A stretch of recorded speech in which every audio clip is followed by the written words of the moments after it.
Hello friends, मैं हूं अजीज। आप देख रहे हैं मूवी स्टॉक चैनल, जिस पर आज मैं बात करने वाला हूं बैड बॉयज राइड और डाई फिल्म को, जो कि इस फिल्म की फ्रेंचाइजी का चौथा पार्ट है। और हाँ, कहानी के हिसाब से ये फिल्म अब तीसरे पार्ट में जितना ज्यादा सरप्राइज करती है, तो क्या उसी एलिमेंट को आगे बढ़ाने में कामयाब होती भी है या नहीं, उन सब पर तो बात की ही जाएगी। क्योंकि मैंने इस फिल्म का प्रीमियर अटेंड किया था अपने दोस्त कृपाल के साथ, जिसके बाद फिर क्या था, आधी रात को बैठ करके वीडियो रिकॉर्ड कर रहा हूँ ताकि आपको सुबह होने से पहले बता सकूं कि फिल्म आपको थिएटर में जाकर के बैठकर देखनी भी है या नहीं। क्योंकि जैसे कि मैंने कहा, फिल्म का तीसरा पार्ट सभी फैंस के लिए तो बहुत बड़ा एक सरप्राइज पैकेज था ही, लेकिन उसी के साथ साथ अब लोगों को डाउट है कि सोनी वाले कैश एंड ग्रैब की राह पर चलते हुए क्या इस फिल्म को बस ऐसे ही बना रहे हैं या फिर इस फिल्म में कुछ अच्छी फिल्म देखने लायक है भी या नहीं। लेकिन इससे पहले फिल्म की कहानी की बात कर ले तो ये कहानी कैप्टन हॉवर्ड पर लगे हुए दाग पर है, जिसे क्लीन करने के चक्कर में डिटेक्टिव माइक और मार्कस दोनों ही बुरी तरीके से फंस चुके हैं। तो क्या अब वो इस मुसीबत से खुद को छुड़ाने में कामयाब होते भी है या नहीं, उसका जवाब तो आपको फिल्म देख करके मिलेगा, जिसकी लेंथ ऑलमोस्ट 2 घंटे की है। बाकी फिल्म को तो हिंदी में रिलीज किया ही गया है, जिसकी हिंदी डब नहीं बल्कि मैंने इंग्लिश वर्जन देखा है, जिसे देख करके मैं कह सकता हूँ कि आप इस फिल्म को फैमिली के साथ बैठ करके देख सकते हैं, अगर आपको गाली गलौज चलती है तो।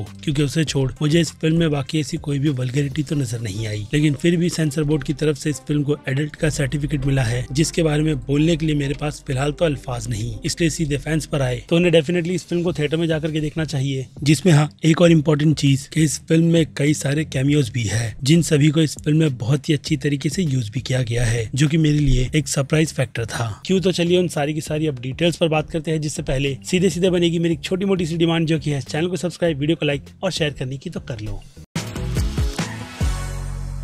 सो फ्रेंड्स, तो ये बात सभी को पता है कि इस फिल्म की कहानी को लेकर के कुछ इतना भी ज्यादा लॉन्ग रिसर्च नहीं किया जाता, बल्कि इस पूरी फिल्म की टेक्निक असल में इन दो कैरेक्टर्स की जुगलबंदी पर है, यानी कि ब्रोमांस पर है, और साथ ही साथ एक्शन को स्टाइलिश तरीके से दिखाने पर। जिसमें इस बार इस फिल्म ने जिन भी तरीके की टेक्निक्स को यूज किया है, भाई साहब, उसके लिए तो डायरेक्टर्स पूरी तरीके से क्रेडिट के हकदार ही है। क्योंकि उन्होंने इस फिल्म के फ्लेवर को समझते हुए फिल्म के पुराने डायरेक्टर माइकल बे को तो ट्रिब्यूट दिया ही है, लेकिन उनके 2 पार्ट के टेक से हटकर तीसरे पार्ट में जैसा सरप्राइज उन्होंने फैंस को देकर के इस फिल्म को बहुत ही ज्यादा शानदार बना दिया था, तो तीसरा पार्ट भी कुछ उसी ट्रैक पर बढ़ते हुए एक बार फिर से मेरी नजर में इस फिल्म को एक फन टू वॉच अच्छी हॉलीवुड की मास फिल्म बनाता है, जिसे वैसी ऑडियंस जाकर के थिएटर में देखेगी तो बिल्कुल भी डिसअपॉइंट नहीं होगी। क्योंकि जैसे कि मैंने कहा, इस फिल्म को शूट करने की टेक्निक एक्शन को बहुत ही ज्यादा स्टाइलाइज करती है, खास करके इसकी शुरुआत और उसके बाद मार्टिन लॉरेंस की कॉमिक टाइमिंग, भाई साहब चॉकलेट, कुछ भी नहीं बताऊंगा, बस जाकर के फिल्म थिएटर में देखना, बहुत ज्यादा एंजॉय करोगे। जिसकी हिंदी डबिंग भी मुझे लगता है कि अच्छी ही होगी, लेकिन कॉमेडी रिलीफ के लिए या फिर कहूँ मार्टिन लॉरेंस का जो चार्म है वो इंग्लिश में ही देखने का अपना ही एक मजा है, जो कि इस कैरेक्टर को मेरी नजर में तो काफी ज्यादा आइकॉनिक बनाता है, या फिर कहूँ इन दोनों को। क्योंकि विल स्मिथ के साथ साथ मार्टिन लॉरेंस अपने कैरेक्टर्स की इस डिमांड को समझते हैं, और हाँ, फैंस की भी, जिसे लेकर के वो लोग इस फिल्म के ट्रैक पर बिल्कुल सही जा रहे हैं। हालांकि फिल्म में कुछ खामियां भी है, जिन पर तो आगे बात की जाएगी, लेकिन उससे पहले इस फिल्म को जिस तरीके से सेट कर हमारे सामने रखा गया, उससे तो ये बात क्लियरली पता चल जाती है कि इन दोनों के अलावा बाकी दूसरे कैरेक्टर्स को भी शाइन करने का जैसा मौका दिया गया है, उससे तो ये फ्रेंचाइजी और भी काफी ज्यादा बढ़ेगी। क्योंकि हर एक कैरेक्टर्स अपने अच्छे से अच्छे मोमेंट स्क्रीन पर देता है, और खास करके बात की जाए अरमंदो की, तो उस कैरेक्टर की तीसरे पार्ट में प्रेजेंटेशन ही एक्शन के लेवल को लेकर के बहुत ज्यादा यूनिक थी। तो यहाँ पर भी इस कैरेक्टर को शाइन होने का मौका तो दिया गया है। लेकिन उन सब के बीच जिस तरीके का कमाल और धमाल रेगी नाम का कैरेक्टर है उसने जो किया है, पुरानी फिल्म देखते हो तो समझ जाओगे कि किसकी बात कर रहा हूँ। तो भाई साहब, मजा ही आ गया। जिसमें जैसे कि मैंने कहा, इस फिल्म ने हर एक कैरेक्टर का बैलेंस बहुत ही अच्छी तरीके से बना करके हमारे सामने प्रेजेंट किया है। ऐसे में तीसरे पार्ट में रीटा जितनी ज्यादा खूबसूरत लग रही थी, यहाँ पर भी उनकी खूबसूरती बरकरार ही है। जिसमें अब ये फिल्म एक और स्टेप आगे बढ़ते हुए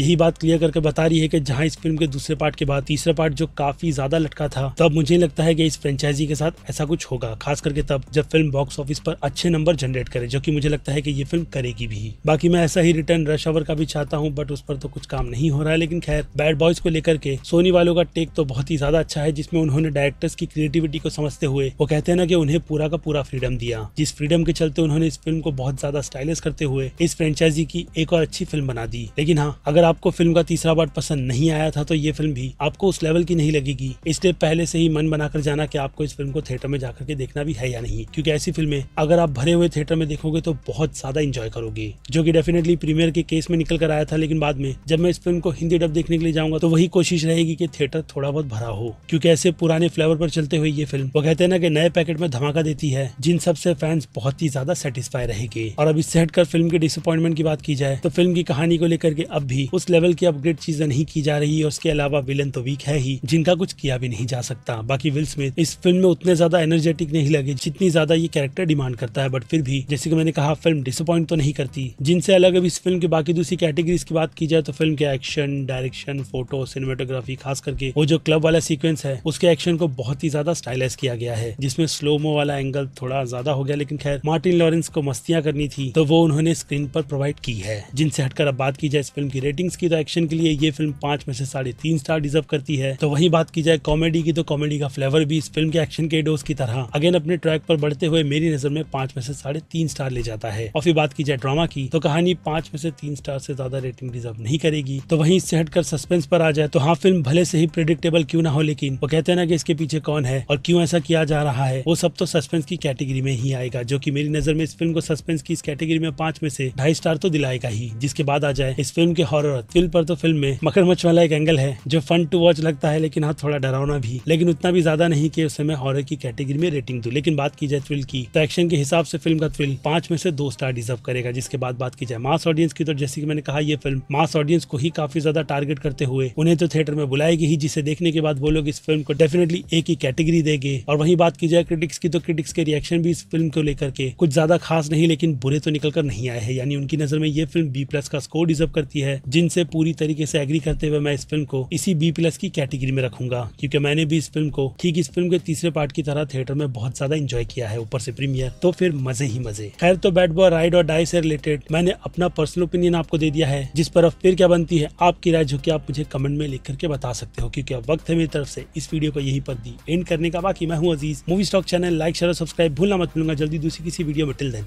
bye.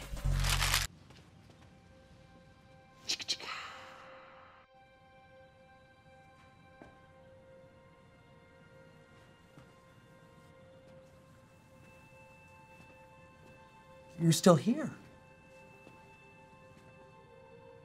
It's over. Go home.